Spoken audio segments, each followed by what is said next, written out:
So, for those who were not here last week or those who were not here in weeks previous, we are now in week 4 of our series, The Divine Attributes. We are covering, as the name suggests, the attributes of God, the characteristics of God, a variety of different terms that have been applied by various theologians. And we are going through 20 weeks worth of attributes and systematizing them in that fashion, examining in depth the interconnected and interrelated characteristics and attributes of our God and who he is in his being. To recap in brevity, in week 1 we looked at what was called the aseity of God, A-S-E-I-T-Y, aseity of God, which speaks to the fact that God is eternal, that he is self-existent, meaning that he has no need for anything nor anyone. He existed before the creation of the universe and time itself, and every act of creation and every act that he engages in and through and with that creation is not because he has a need that needs fulfilling, but rather it is spurred and flows forth from all these various attributes of who he is. In the second week, so a fortnight ago, we looked at the spirituality of God, the fact that God is spirit and that we are to worship him in spirit and in truth. By virtue of him being spirit as opposed to material or corporeal like we are and like the material universe that you live in is, he is spirit. That is the essence of who he is as the divine one. Therefore he is invisible. Hence, no one has seen God except those who have seen Christ, in whom the fullness of deity dwelt. He is also, therefore, immortal by virtue of the fact that spirit cannot die, only that which is physical and material can decay and perish. And there were various implications that were made there. Last week we covered what was known as the transcendence of God. Okay, and as I explained last week sermon and this one kind of are two sides of the same coin. They are, in essence, a part A and part B. Of course, all of these attributes are interrelated and interconnected in an infinitely intimate way by virtue of the fact that they're all the attributes of the one same God. Okay? And that's why you are seeing a relative amount to each given week of overflow and overlap between the various concepts. You should be able to see, once we get through a bulk of the weeks, how these various attributes almost feed into one another. Does that make sense? How they overlap and how they relate to one another. But here, the transcendence of God, namely that God is beyond all that exists. He exists beyond the universe. He exists independent of it. He is higher. He is broader. He is more beyond than anything we are or anything we know. So much of the scriptures, especially the wisdom literature of the Psalms, and the Proverbs and Ecclesiastes, of course, most famously, speak to the ways in which God's ways are higher. His knowledge is higher. Of course, a significant portion of Job is very much related to that. Okay? Here this week, we are now examining the flip side of that coin, the immanence of God. Now, it's important to know, and you'll see above me the spelling there, which is why we keep it, immanence, as opposed to a very closely related word, imminence. I-M-M-A is what we are examining. I-M-M-I is a slightly different concept. Imminent, with an I there, I-M-M-I, means about to happen, right? The TV show is imminent. It is imminently coming upon the television. This event that I'm going to, it is imminent, right? It has to do with time. Here we are examining immanent, I-M-M-A. What on earth does that mean? Very simple to understand, fortunately. Immanence, immanere, coming from the Latin, meaning to dwell in. Okay? Manere in Latin means to dwell or to abide in, to remain in. There's a number of different words we could use there. But to dwell in or to abide in. Right? The hymn Abide With Me was a very apt choice for this morning. To remain in or to abide in, to dwell in. Namely what? For obviously in this context, it's referring to the fact that God dwells and abides in the universe, in his creation.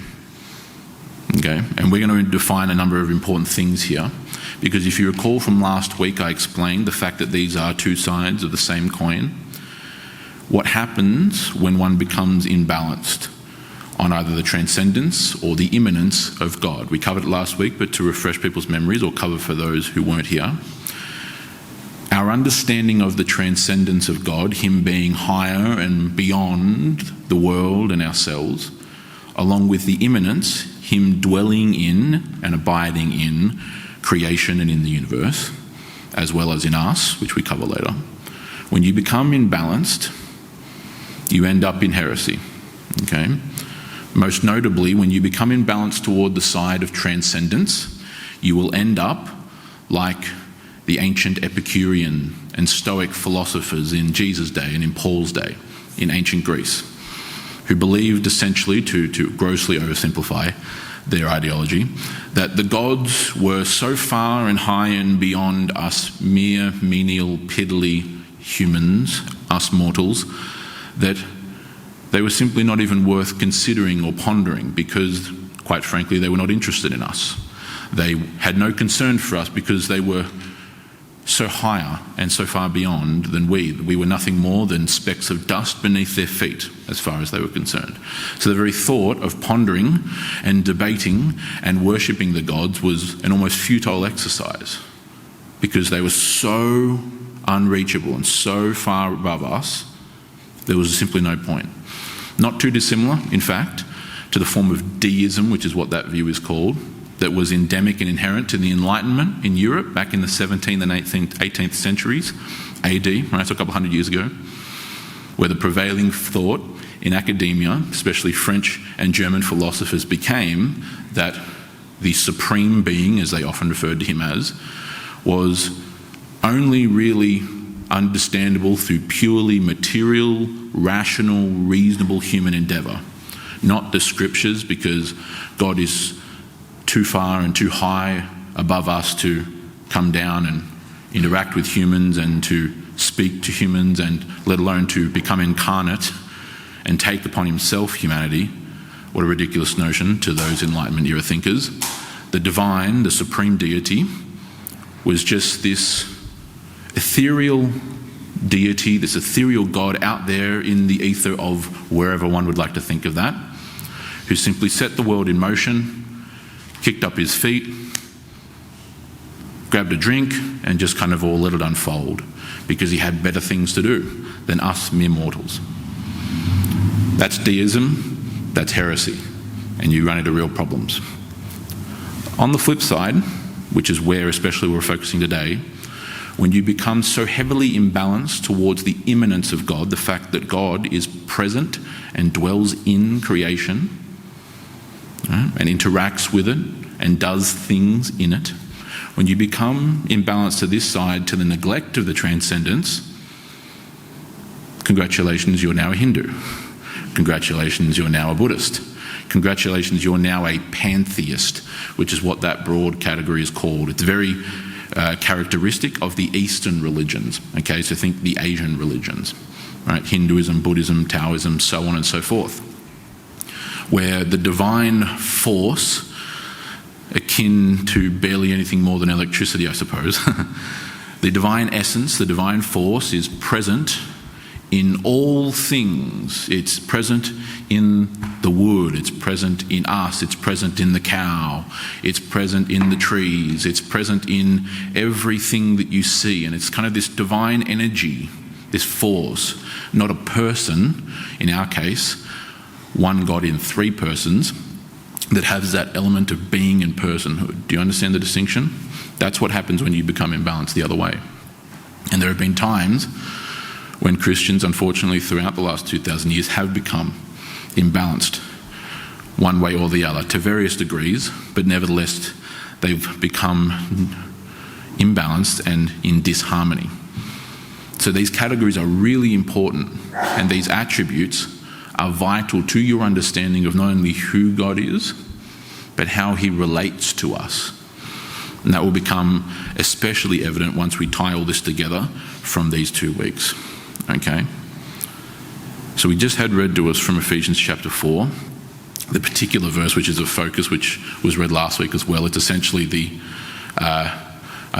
title verse of these 2 weeks, and that's from Ephesians 4 and verse 6. So just cast your eyes back there again to verse 6 of Ephesians chapter 4 with me. There is one God and Father of all, who is over all, through all, and in all.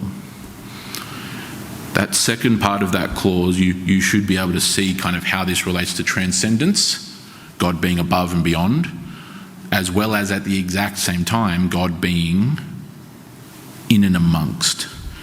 Right? This one God and Father of all is over all, transcendence. He is through all and in all. Here in this particular context, in the broader context of Ephesians 4, it's referring to the body of Christ, the church, okay?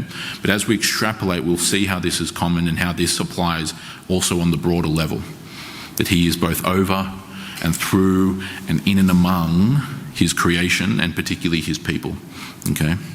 What's first on the order of understanding here, and what's so important to understand about the concept of the immanence of God, is that he is indeed omnipresent.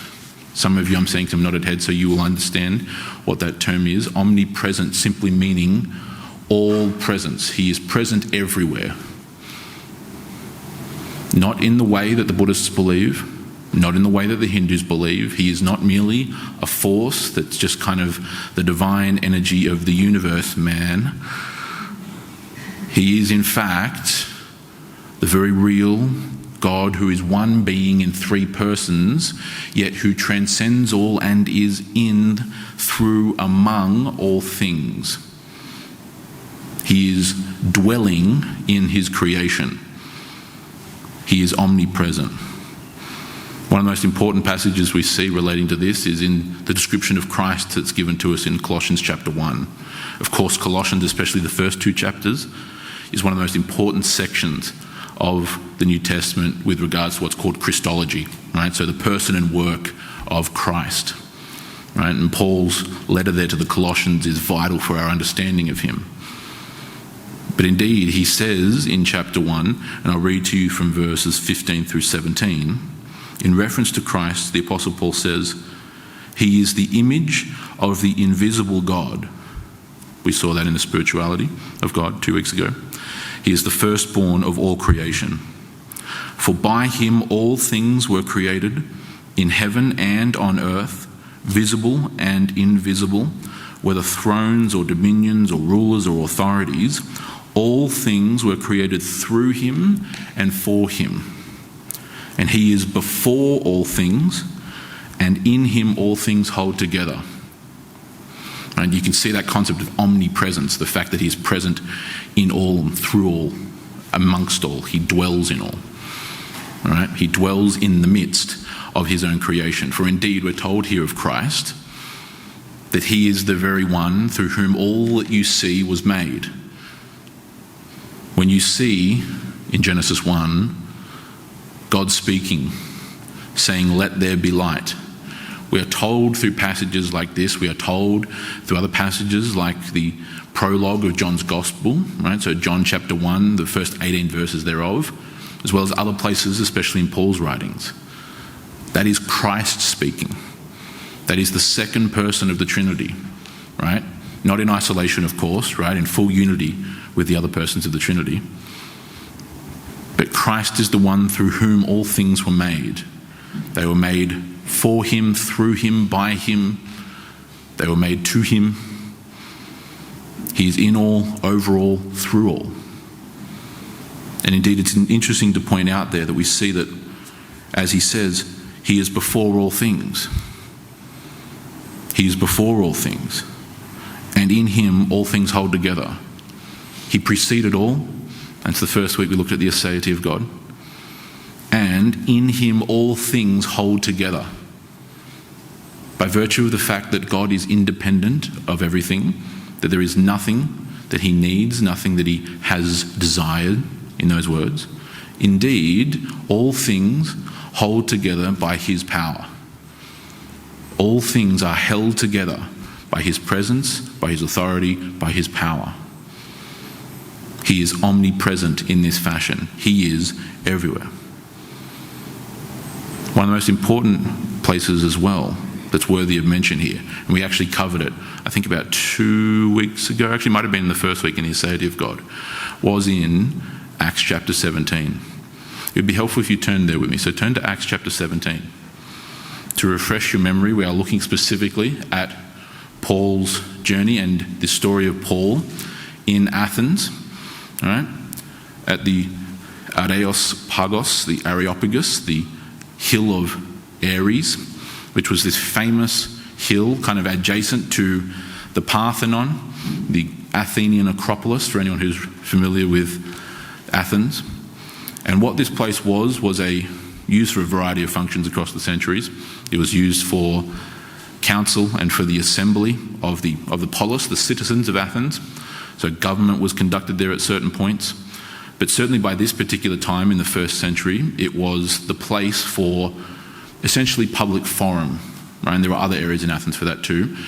But various philosophers of the different schools, the Epicureans, the Stoics and so on, would come and they would meet at the Areopagus to debate and to hear various speeches, and people would be speaking all the time. And so Paul wisely goes there to the heart of philosophy and religion in the world in that day.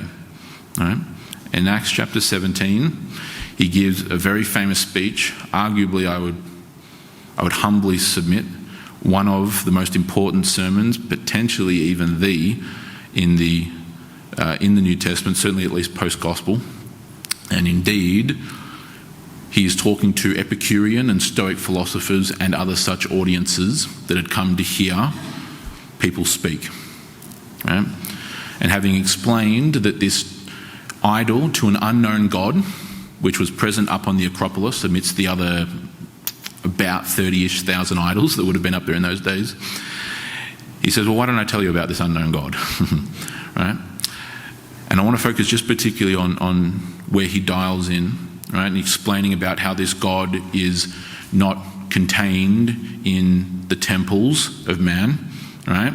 He is far beyond that, both in the fact that he is transcendent and the fact that he has immanence, that he is omnipresent, that he is not just in one location at one given time, like we are, or indeed like the Greek gods often were, where they could not be necessarily, at least speaking broadly, in multiple places at the same time. They were generally speaking fixed in a certain place. Right? Not like we are, but certainly they were far more fixed where they were than our God is. Okay, so that's important context to understand when Paul's talking here. Right? He explains how this God has ordained the movements of people, right? He's ordained the shifting of borders, right? Perhaps this would have jogged to mind the conquest of Alexander the Great for this largely Greek audience here, right? And the fallout and across centuries. And indeed, then he says in the latter part of reading from the latter part of verse 27, Paul says, yet God is actually not far from each one of us, for in him we live and move and have our being. There, the Apostle Paul is quoting what for him would have been ancient, from the 7th century BC, a Greek philosopher poet, right, by the name of Immanence of Crete. And that quotation there would have been very familiar. Fascinatingly, Paul is actually quoting from a poem of Epimenides, which is actually talking about Zeus, right, the king of the Greek gods, of the Olympian pantheon. And he's reapplying it to the one true God.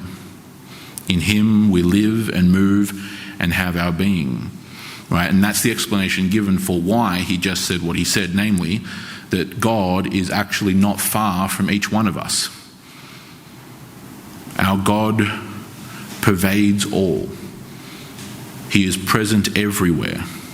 His actions may be different, but we're talking here about who he is. We're talking about his being. Okay?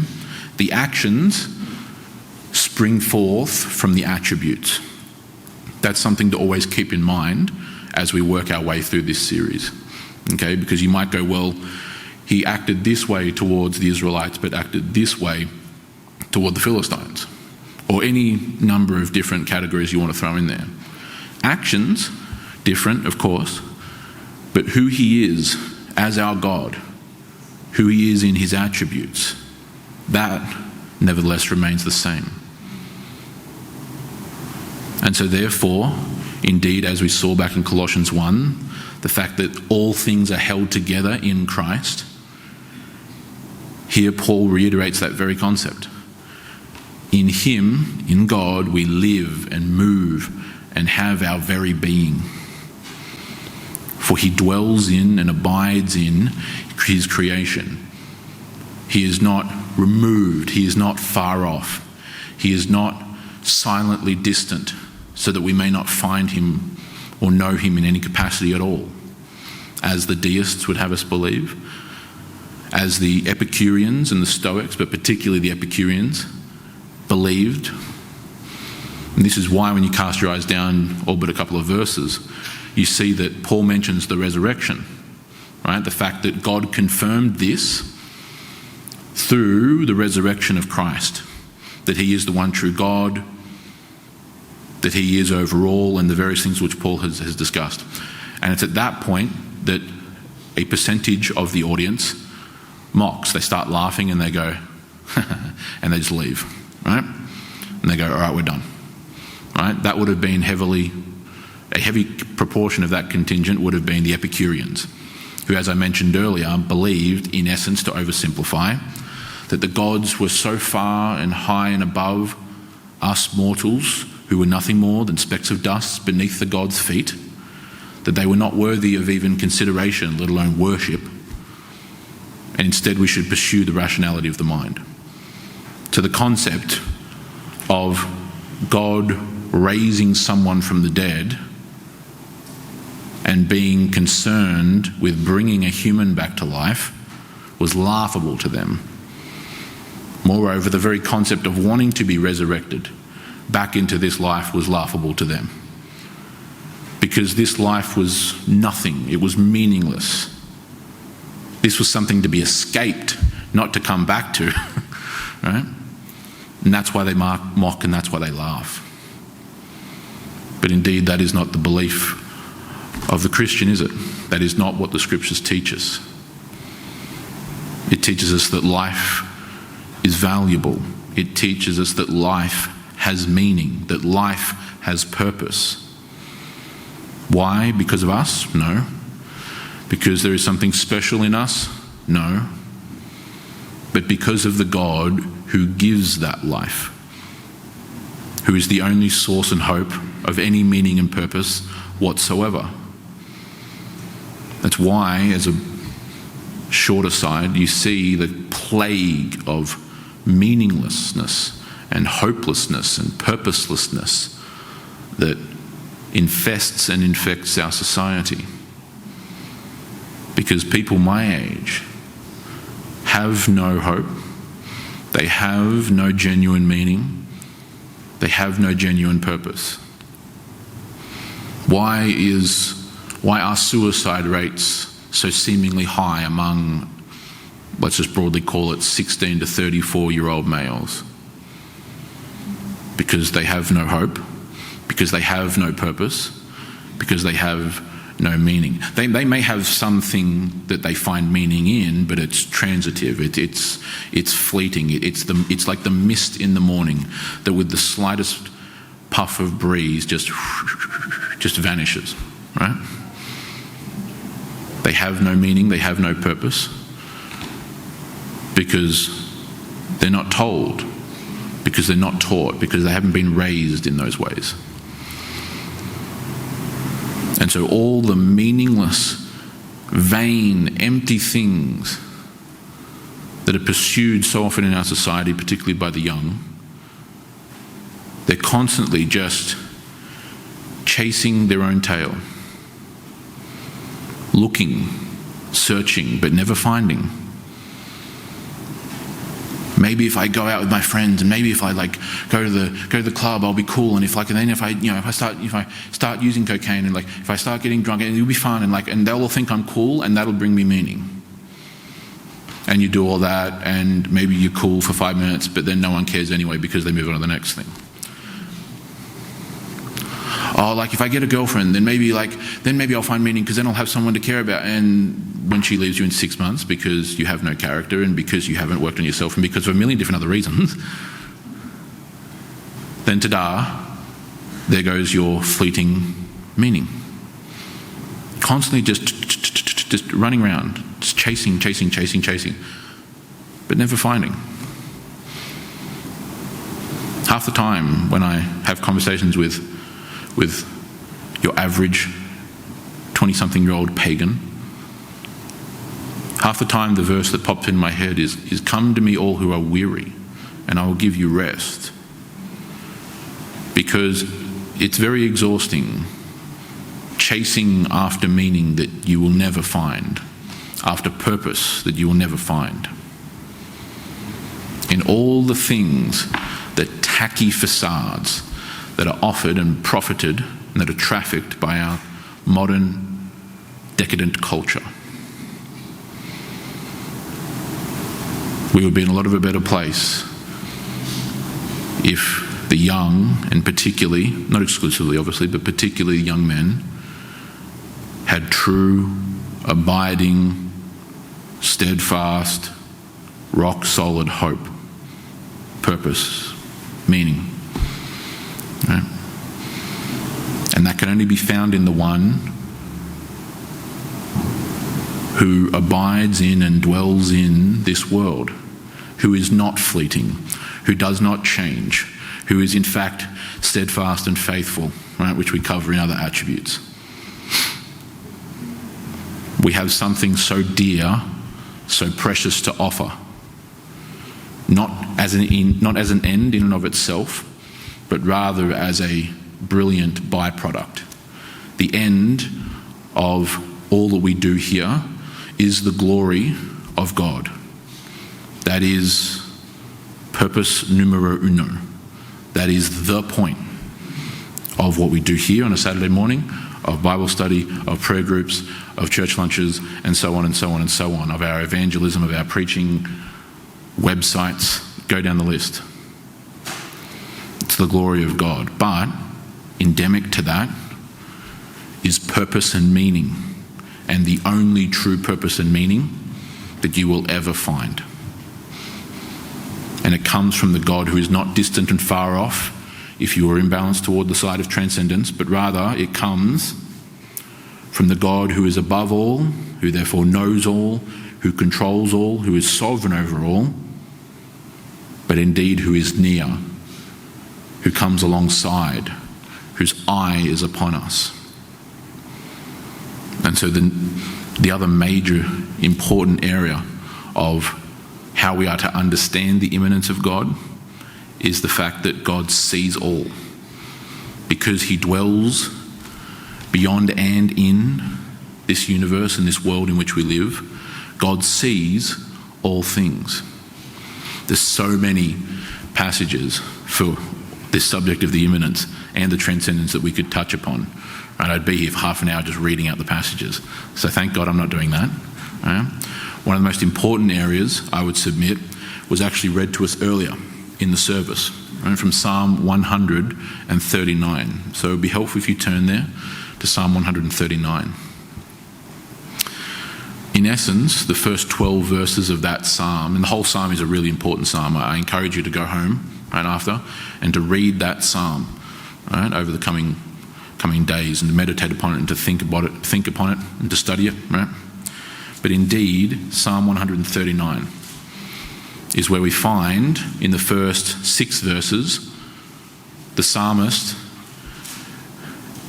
teaching and proclaiming the transcendence of God and the greatness thereof, and then in verse 7 through 12, the immanence. So both of these two things are actually proclaimed from 1 to 6 and then 7 to 12 in Psalm 139. Right? And what we read therein is as follows. Psalm 139, verse 1. O Yahweh, you have searched me and know me. You know when I sit down and when I rise up. You discern my thoughts from afar. You search out my path and my lying down, and are acquainted with all of my ways. Even before a word is on my tongue, behold, O Yahweh, you know it altogether.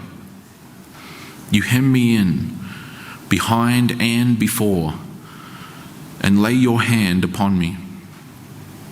Such knowledge is too wonderful for me. It is too high. I cannot attain it. Right? There's this essence of the transcendence of God. Right? Verse 2, you know when I sit down and when I rise up. You discern my thoughts from afar. Okay? And we're seeing this level of knowledge that he sees the very intimate things of the psalmist here.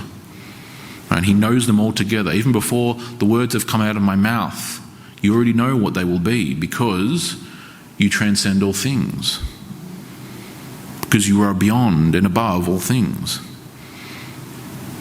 You hem me in, right? You bring me and draw me in, behind and before. That concept of omnipresence, of him being all around. And you lay your hand upon me. Interesting that this is the very God who is from afar, in verse 2, but yet who is also close enough to lay your hand upon me. Right? And again, using figurative language, right? God doesn't literally have a hand, right? We explored that in spirituality of God, right? He is spirit, not material like we are. Right? But the principle that's being explained here through figurative language, it's describing something that's real. Okay? You hem me in, behind and before, and lay your hand upon me. There is distance, yet nearness. How? Because he is transcendent, yet also immanent. Okay? Such knowledge is too wonderful for me. It's too high. Right? I cannot attain it. Right? So speaking of this transcendent God who is above all and beyond all, that is even able to know the words before they come out of my mouth. But yet, in verse 7, if you keep reading with me, we read, where shall I go from your spirit? Or where shall I flee from your presence? The rhetorical answer being, nowhere. In verse 8, if I ascend to heaven, you are there. If I make my bed in Sheol, the underworld, you are there. If I take the wings of the morning and dwell in the uttermost parts of the sea, even there your hand shall lead me, and your right hand shall hold me. The highest of heights, the lowest of lows, the farthest extents, God is there, and God is present.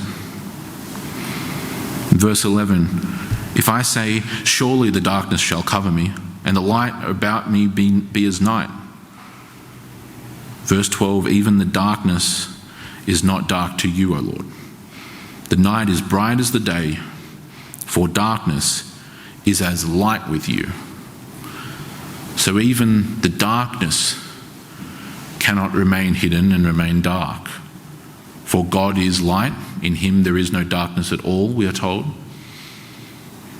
And his presence here, expounded through the concept of light, pervades even that darkness. Indeed, it pervaded the darkness of our heart, did it not? There is no hiding here. The eye of God is upon you. That is what we're clearly being told, right? He sees and knows your highs and your lows, your triumphs and your despairs and your falls. He sees it all because he is indeed present. He sees when you are faithful or unfaithful. He sees when you are loyal or disloyal. He sees when you act righteously or unrighteously. There is no hiding from God. There is no place you can flee to. There is nowhere you can escape him. And so indeed for the wicked, what a terrifying thought. There is no hiding your sin. There is no hiding your rebellion. There is nowhere you can flee. There is nothing you can conceal. There is no secret to be hidden. He sees all. He knows all. For there is nowhere you can escape to where you have somehow managed to outreach his presence. This is why the scriptures so often command you to fear God. For indeed, this kind of power, this omnipresence, this supreme God who is over all and through all and amongst all, he should be feared.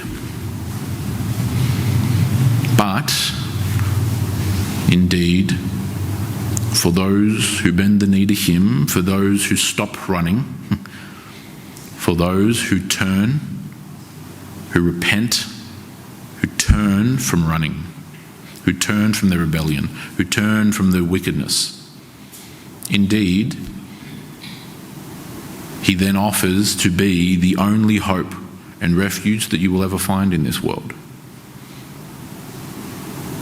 The only source of faithfulness, the only source of righteousness, the only source of purpose and meaning that you will ever possibly find. Indeed, is this not the very God who is the judge of all the earth? And indeed, as we are told, shall not the judge of all the earth do what is right? He is kind, he is good, he is merciful, he is gracious toward those who turn to him, toward his people. Has he not demonstrated his faithfulness? Has he not demonstrated that he is steadfast? Has he not demonstrated these various characteristics and attributes faithfully throughout the centuries, throughout the millennia? When we change, when we decay, when we are disloyal, when we are unfaithful, when we are sinful and wicked, he is the antithesis of those things. And his eye is upon his people. The reality that our God is immanent in this world, that he is omnipresent among all things, and of course, most specifically for us as Christians, that he is indeed immanent in us, that he is present in us through the Holy Spirit, the third person of the Trinity. This should do two things, again, in balance and in harmony. It should cause us to remember the might and the power that is incomparable and ultimately beyond comprehension, true, full comprehension. And that we should rightfully respect, fear, and bow down to that might and power. But yet at the same time, in harmony and balance, we can know that indeed he is good, that indeed he is righteous, that indeed he is faithful, that indeed he is merciful and gracious. Indeed he is loving. And he has promised and has demonstrated faithfully that he remains steadfast in those things toward those whom he loves and toward those who love him.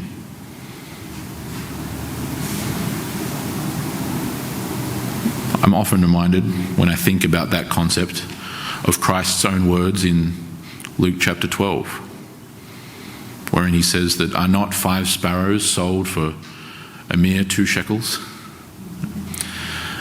2 shekels would be somewhere in the ballpark of, let's just call it about 1/15th, 1/16th of a denarii being a day's wage in the Roman economy of the first century, early first century, right? So maybe an hour and a half's wages, roughly. 5 sparrows, 90 minutes, let's just call that 18 minutes. 1 sparrow worth 18 minutes of work. 18 nothing who gives a hoot minutes of work. That's all a sparrow was worth to purchase. That's essentially how the Epicureans and the Stoics and the philosophers of the first century viewed humanity. Nothing more than specks of dust beneath the feet of the gods. Nothing more than a piece of lint that you give no mind to, just something to be removed. But indeed, Christ says the following: "Yet not one of those sparrows is forgotten by God. Why, even the hairs on your head are numbered. He knows them, no matter how large or small that value is. Fear not, tremble not. For indeed you are more valuable than many sparrows." And to him, all of his people are more precious than not only many sparrows, but indeed they are precious than anything that you or I will ever place our value in. You are valuable to him. And it is out of his love that he died for you, that he rose from the dead for you, that he sits upon his throne in universal dominion, ruling for you. Fear him, but love him. His eye is upon the sparrows, and indeed his eye is ever more so upon you. Amen.